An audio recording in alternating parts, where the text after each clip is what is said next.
इस वीडियो में जितना भी डिटेल दिया गया है ये सब एजुकेशन पर्पस के लिए है। इसमें इन्वेस्टमेंट बताया हूँ, चाहे मशीनरी का कॉस्ट बताया हूँ या आपको मैं प्रॉफिट बता रहा हूँ, ये सभी चीजें जो है वैरी कर सकते हैं। ये आपका लोकेशन टू लोकेशन वैरी करता है। अगर आपको किसी भी तरह का इन्वेस्टमेंट करना है तो सबसे पहले आपको पूरी तरह रिसर्च करना पड़ेगा, तभी आप जो है इस प्रोजेक्ट पे इन्वेस्टमेंट करें। आपको पता है कि इंडिया जो है एक डेवलपिंग कंट्री है, तो इंडिया को अगर डेवलप होना है तो इसके लिए जो है इंडिया में इंफ्रास्ट्रक्चर डेवलप होना बहुत ही जरूरी है। तो अगर इंफ्रास्ट्रक्चर डेवलप होगा तो इसके लिए जो है कंस्ट्रक्शन एक्टिविटी ज्यादा होगी, तो कंस्ट्रक्शन एक्टिविटी ज्यादा होगी तो फ्रेंड्स कहीं ना कहीं वहां पे कंस्ट्रक्शन इक्विपमेंट की रिक्वायरमेंट सबसे ज्यादा होने वाला है। तो फ्रेंड्स यहाँ पे जो है आपके पास में एक बिजनेस अपॉर्चुनिटी मिल जाता है कि आप कंस्ट्रक्शन इक्विपमेंट का रेंटल बिजनेस स्टार्ट कर सकते हैं। तो फ्रेंड्स मेनली आज के इस वीडियो में हम लोग जेसीबी रेंटल बिजनेस के बारे में बात करेंगे। देखिए जेसीबी भी जो है एक कंस्ट्रक्शन इक्विपमेंट के अंदर भी आ जाता है, तो इसलिए यहाँ पे हम लोग सबसे पहले कवर करने वाले हैं कि जेसीबी का रेंटल बिजनेस कैसे स्टार्ट कर सकते हैं।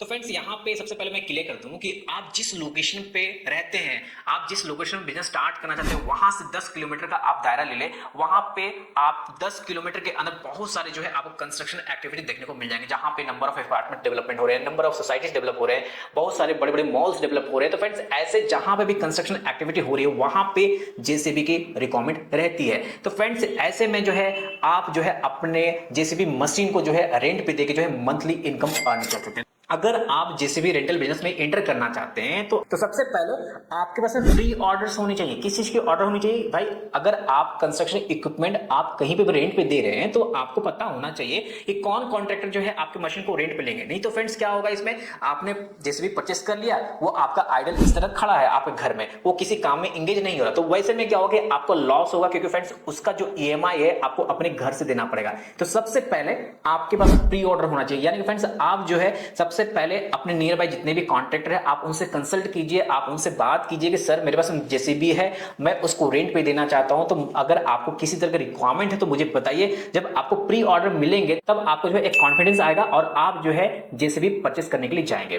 तो सबसे पहले यहां पे क्वेश्चन आना चाहिए कि सर जेसीबी का प्राइस क्या रहेगा और अभी के समय में कौन सा जेसीबी जो है सबसे डिमांड में। देखिए अभी के समय में बैकहोल लोडर जो है सबसे ज्यादा डिमांड में, जो कि आप जो है मेरे पीछे वीडियो में देख सकते हैं। ये जो है बैकहोल लोडर है, एक्सकेवेटर की बात नहीं करो फ्रेंड्स। एक्सकेवेटर क्या होता है ना, मेनली जो है एक बकेट होता है और उसके अलावा कुछ नहीं होता। बैकहोल लोडर में क्या होता है, बकेट भी होता है और उसमें जो है आपका बैक साइड में एक अलग से एक्सेल बकेट होता है। तो फ्रेंड्स आप जो है बैकहोल लोडर को जो है आप परचेस करके जो है आप मंथली रेंटल अर्न कर सकते हैं और अभी के समय में बैकहोल लोडर के ही सबसे ज्यादा डिमांड है।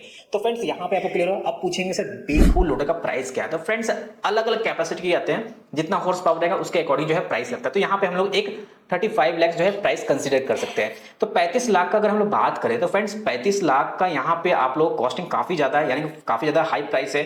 तो फ्रेंड्स यहाँ पे आपको किसी तरह का टेंशन नहीं लेना है। बहुत सारे बैंक हैं जहाँ पे आपको 90% जो है फाइनेंस प्रोवाइड करती है ये सारे मशीनरी के लिए। तो फ्रेंड्स अगर आपके पास में 3.5 लाख से 5 लाख रुपया है तो फ्रेंड्स आप डाउन पेमेंट दीजिए और आप जो है बैकहोल लोडर जो है अपने घर ला सकते हैं 90% फाइनेंस में।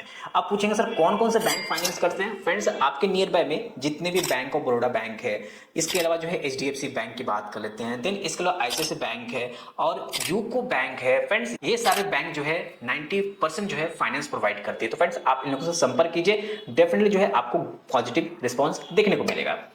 तो यहाँ पे आप लोगों को समझ में आ गया कि आपको जो है यहाँ पे कितना प्राइस पड़ सकता है। देखिए जो मैं प्राइस बताया ये जो है आपका वैरी कर सकता है, क्योंकि मैंने आपको बताया ये कैपेसिटी पे डिपेंड करती है, बकेट की क्या कैपेसिटी है, कितना हॉर्स पावर का है, उसके अकॉर्डिंग जो है ये प्राइस वैरी करते रहता है। मैंने एक एवरेज प्राइस यहाँ पे कंसिडर किया कि 35 लाख का प्राइस हो सकता है, जिसमें आपको डाउन पेमेंट जो है 5 लाख तक जो है एक आपको देना पड़ेगा और 30 लाख का जो है आपका फाइनेंस हो जाएगा। यहाँ तक क्लियर होगा। अब यहाँ पे सबसे इंपॉर्टेंट क्वेश्चन क्या क्वेश्चन है कि आपका जेसीबी जो है कितना तेल कंज्यूम करेगा, या तो 1 घंटा में कितना डीजल कंज्यूम करेगा। ये टोटली डिपेंड करेगा जेसीबी की कैपेसिटी पे, यानी कि किस तरह कैपेसिटी का आपने परचेस किया है। यहाँ पे 1 घंटे में 2 लीटर 3 लीटर 7 लीटर तक भी जो है कंज्यूम करने वाले जो है एक्सकेवेटर या बैकहोल लोडर आते हैं। तो फ्रेंड्स आप पे डिपेंड करता है कि आप कितने कैपेसिटी का परचेस किए हैं। बट यहाँ पे जो है हम लोग 3 लीटर पर आवर कंजप्शन के हिसाब से जो है एक कंसिडर करके चल रहे हैं, क्योंकि फ्रेंड्स आप जो मेरे पीछे देख रहे हैं जो जेसीबी वर्क कर रही है, ये जेसीबी का जो कंजप्शन है 1 घंटे में 3 लीटर डीजल कंज्यूम करती है। तो हम लोग मेनली इसी को कंसिडर करके चल रहे हैं। देखिए आपको यहाँ पे जानकारी होनी चाहिए कि जो जेसीबी 1 घंटे में 3 लीटर डीजल कंज्यूम कर रही है तो पूरे दिन भर में 10 घंटे जेसीबी वर्क करती है। तो 10 घंटे के हिसाब से आप यहाँ पे प्राइस कंसिडर कर लीजिए। अभी के समय में 94.5 रुपया डीजल का प्राइस है, तो इसके हिसाब से जो है आप 10 घंटे का यहाँ पे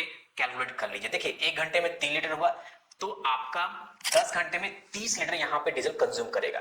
तो 30 लीटर का डीजल का प्राइस कितना हो जाएगा? 2820 रुपए। ये याद रखिएगा, यानी कि फ्रेंड्स एक दिन में जेसीबी 10 घंटे चल रही है तो 2820 रुपए का डीजल कंज्यूम करिए। अगर 1 घंटे में 3 लीटर कंज्यूम करेगा तभी, ये चीज का ध्यान रखिएगा।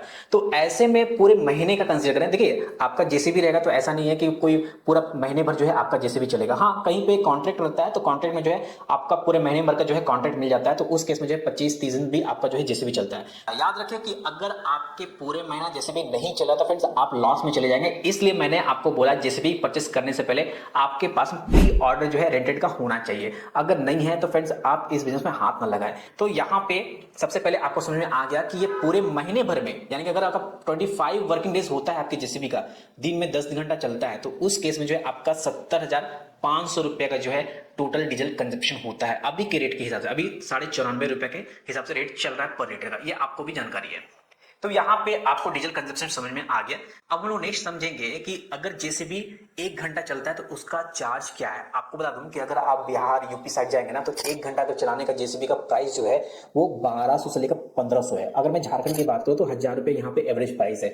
ऐसे में बहुत जगह पे जो है 800 रुपए भी लिया जाता है। 800 रुपए किस केस में लिया जाता है मैं आपको क्लियर कर देता हूँ। जैसे कि अगर लंबे समय का काम है तो उस केस में जो है थोड़ा रेट कम करके भी जो है वो अपना प्राइस यहाँ पे कंसिडर करते हैं, क्योंकि फ्रेंड्स उसका जेसीबी जो है लॉन्ग टर्म के लिए उनके साथ इंगेज रहेगा, पैसा लॉन्ग टर्म के लिए आने वाला है, तो इसलिए कुछ कम प्राइस में भी जो है नेगोशिएट करके अपना काम कर लेते हैं। तो यहाँ पे दिन में 10 घंटा आपका जेसीबी चलने वाला है। तो यहाँ पे अगर आपका, मैं ये कंसिडर करके चलता हूँ कि आपने किसी कॉन्ट्रैक्टर को रेंट पे दिया है पूरे महीने भर के लिए, तो उस केस में क्या होगा कि यहाँ पे जो आपका पूरा दिन भर का जो वो रेंट है वो आपको 8,000 रुपया प्रोवाइड करेगा, जिसमें आपका डीजल इंक्लूडेड है। अगर 8,000 रुपया आपको पर डे का प्रोवाइड कर रहा है तो इसके हिसाब से 25 दिन का कितना हो गया, आप उसके अकॉर्डिंग यहाँ पे देख लीजिए। 25/8 यानी कि फ्रेंड्स यहाँ पे 2 लाख जो है आपका जेसीबी रेंटल बिजनेस से पूरे महीने भर का आ रहा है। तो यहाँ पे आपको जेसीबी का रेवेन्यू समझ में आ रहा है कि महीने भर में जो है आप 2 लाख रुपए इससे। तो अब जो है आपको जानकारी होनी चाहिए कि मंथली एक्सपेंडिचर कितना है। मंथली एक्सपेंडिचर समझने के लिए जो है यहाँ पे हम लोग पूरा बाइफरकेट करके समझेंगे क्या क्या मंथली आपका एक्सपेंडिचर हो सकता है। सबसे पहले जेसीबी जो है आपने फाइनेंस पे परचेस किया, तो फाइनेंस पे जो परचेस किया इसका जो है मंथली आपका ईएमआई आएगा। तो यहाँ पे जो ईएमआई आपका वैरी कर सकता है कि कितने सालों के लिए जो है आपने ईएमआई लिया है। तो यहाँ पे अगर हम लोग एक देखें तो आपका 60,000 का हम लोग ईएमआई महीने का पढ़कर यहाँ पे कंसिडर करके चलेंगे। तो 60,000 जो है आपका जेसीबी का एक ईएमआई है। इसके बाद जो है आपको ड्राइवर रखना पड़ेगा जो जेसीबी को सही तरीके से चला सके। तो उस ड्राइवर को जो है आपको मंथली सैलरी देना पड़ेगा। तो जो भी ड्राइवर होगा उसको मंथली सैलरी जो है आपको 15 से 20 हजार रुपए आपको देने पड़ेंगे।